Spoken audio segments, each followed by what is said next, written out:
ত্রয়োদশ জাতীয় সংসদ নির্বাচন নিয়ে কি ভাবছে পিরোজপুরের 1 আসনের ভোটাররা। ভোটারদের চাওয়া পাওয়া নিয়ে আমরা আজ এসেছি চায়ের আড্ডায় পিরোজপুরের রাজহাট এলাকায়।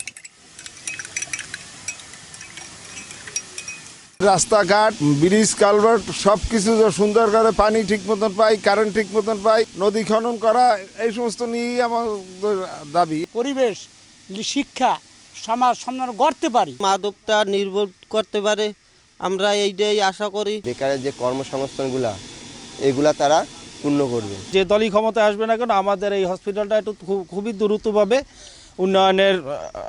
উন্নয়নের প্রত্যাশা আমরা করি। ব্যবসা বাণিজ্য ঠিকমতো করতে পারি, মাল জিনিসের দাম কম থাকে, নিশ্চিতভাবে চলাফেরা করতে পারে, যানমালের নিশ্চয়তা এবং মাদক সন্ত্রাসমুক্ত এলাকা, এইটাই আমাদের চাওয়া। আমরা জানি সুশৃঙ্খলভাবে, সুস্থভাবে, স্বাভাবিকভাবে আমরা জীবনযাপন করতে পারি। শিক্ষা ব্যবস্থা ভালো হইতে হবে, আমাদের অর্থনীতি ভালো করতে হইবে, উৎসব মুখর পরিবেশে আমাদের ছেলে মেয়েদের, আমাদের মা বোনদের, আমাদের বাবা চাচাদের এবং আমরা যাতে সুষ্ঠুভাবে ভোট দিতে পারি